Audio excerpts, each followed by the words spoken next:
liquidity. Andugo liquidity ɗon nder ko watta goɗɗo anda hatoy on lumo wawata yahugo. Andugo liquidity hanjum hoytinta goɗɗo waɗa analysis o anda lumo mai yahan o waɗai buy on na ko waɗan sell. Liquidity ɗo nokkure on je retail traders ɗo wata stop loss maɓɓe ko buy limit ko sell limit. To ha market makers bo hamɓe ɓe naftira be pellel mai ɗo ngam ɓe waɗa reversing market.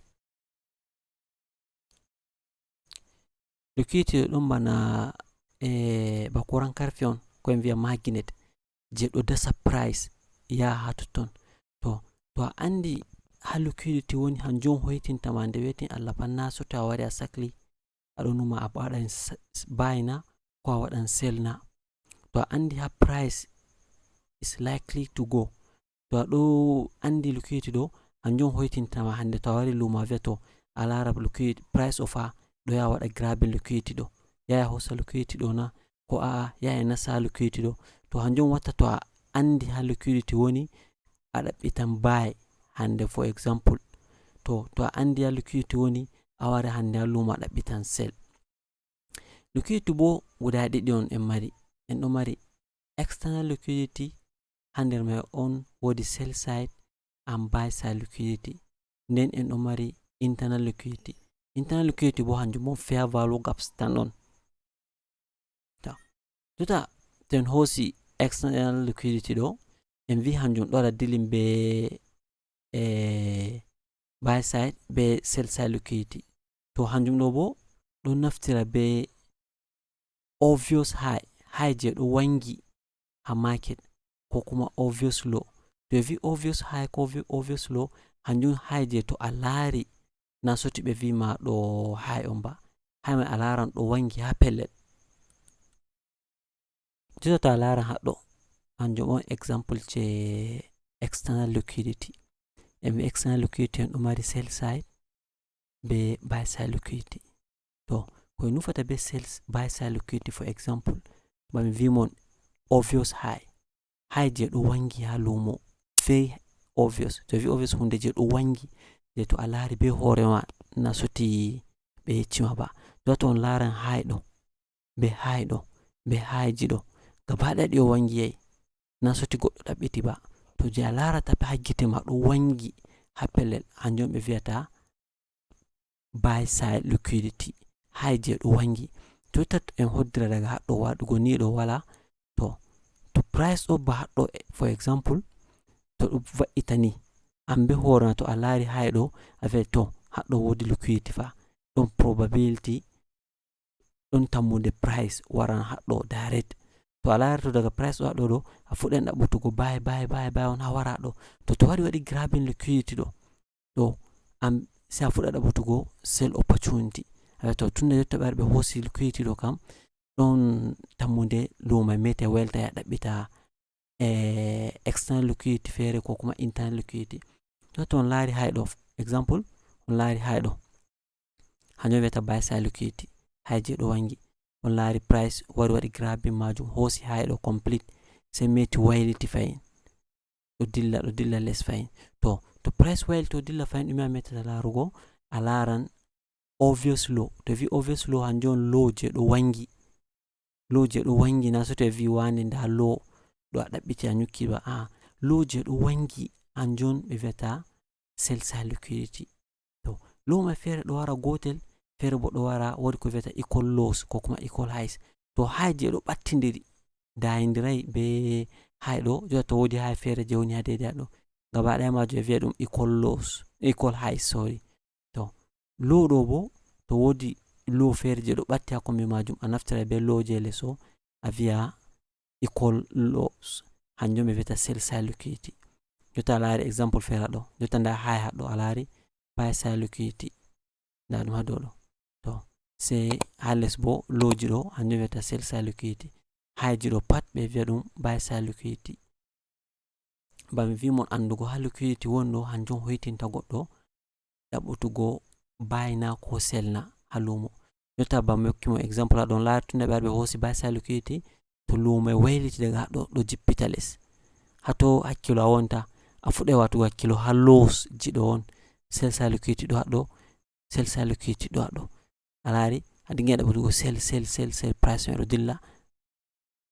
ɗo hanjon external liquidity. So hen lara example external liquidity example majum ɓe vi wodi buy side liquidity wodi sell side liquidity. So on lara ɗo on typical example mai high je woni very obvious mi vi mo high je ɗo wangi jota on laran high haɗo daga price o ɗo haɗo ɗo hedi ɗo ko hedi ɗo ɗum on haɗo on draw on liquidity mai ɗo buy side liquidity price dinga dillugo ba meccon ba magine ɗon bana kuran karfe on price dinga dillugo sotti wari waɗi grabbing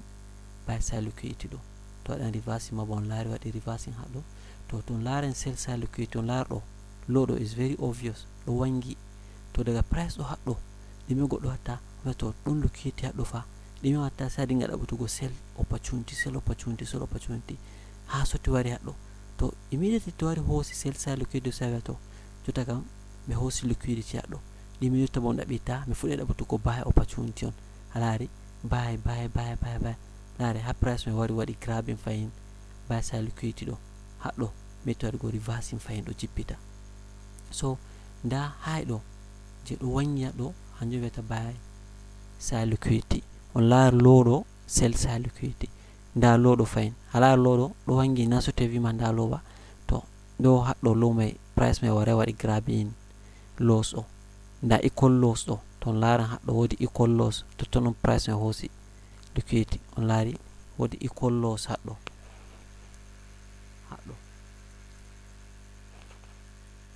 on laari price waɗi grabbing liquidity mai sell side liquidity sai dilli dow fayin ɗo example on laari nda example ji external liquidity nda buy side liquidity haɗo nda sell side liquidity kala lowji je ɗo wangi ha pellel ɗo pat hanjum mi wiyata sell side liquidity kala high je ɗo wangi very obvious ha dow hanjum mi wiyata buy side liquidity bo yawanci to yiɗi a nana belɗum a ɗaɓɓita time frame manga dow ɗo H4 mi naftiri liquidity woji a ɗaɓɓita daga 1 month wodi 1 week wodi daily candles pat a foti ɗaɓɓutugo liquidity sai a anda haton lumo mai aɗa predict hato yata ɓuray hoytungo ma sai a dinga ɗaɓɓutugo. So on laara ɗo nda high ɗo buy side liquidity sell side liquidity buy side liquidity on laari grabbing haɗo price mai jippiti fayin nda liquidity feere haɗo buy side liquidity ha future price waray hoosa yo on laari price wari waɗi grabbing liquidity mai haɗo nda sell side liquidity kala high je ɗo wangi pat very obvious hanjum mi wiyata buy side liquidity low sell side liquidity ɓe vi bo price ha liquidity woni pat ɗum ba magine ɗon price dinga dasugo yaha totton. So ɗo on external liquidity kenan. To internal liquidity bo bana mecci mo fair value gap on tan fair value gap bo na en andi fair value gap mo anda fair value gap bo hanjum on candles guda tati to ɗo jerindiri amma high candle je nyamo be low candle nano hawrai hokki gap ha caka hanjum ɓe wiyata fair value gap. So mi waɗa video je fair value gap mai son lara channel amin to fair value gap hanjum on internal liquidity hanjum fu price ɗo lora totton wara mema for example babanni price to ɗo jippita banni price wartan haɗɗo liquidity totton bana aɗo janga deftere on for example sai a waɗi mandorde jotta a janga banni sai a waɗi mandorde haɗɗo sai a ummi aɗan dilli to a meti a lori a fuita daga ɗo hay to hanjum price mai meta warta fair value gap ɗo sai meta waɗa continue hanjum internal liquidity hanjum bo fair value gap tan on. So to laran example internal liquidity en vi hanjum fair value gap on a laari price ɗo waɗa respecting fair value gap ɗon liquidity totton a laari ɗon fair value gap haɗɗo o laari nda fair value gap ji ɗo laaru price mai ni wa respecting lor dilli laaru acci fair value gap haɗɗo wodi space haɗɗo low candle o be high candle o acci space haɗɗo laaru price mai meti wari nasti haɗɗo lor jippiti fayin on laari fair value gap o respecting nda haɗɗo fair value gap price nasti meti waɗugo buy haɗɗo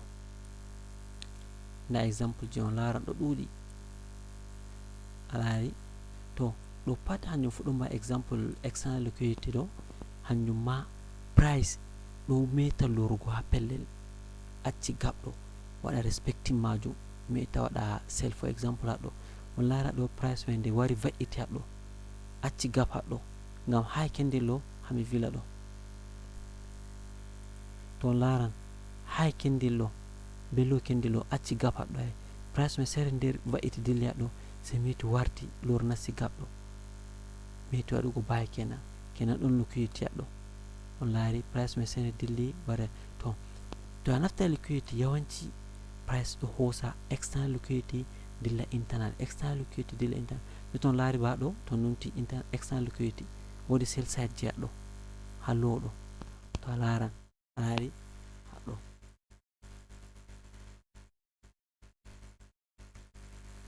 sorry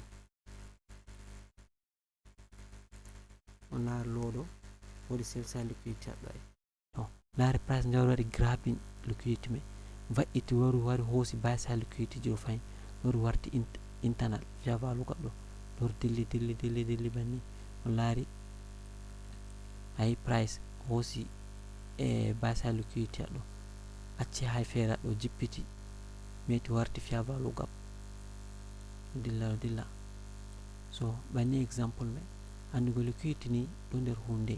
ko hoytintama waɗugo trading waɗugo analysis ma a andan hatoy price mai is likely to go haton a tamata price ɗo yaha hanjum nafu liquidity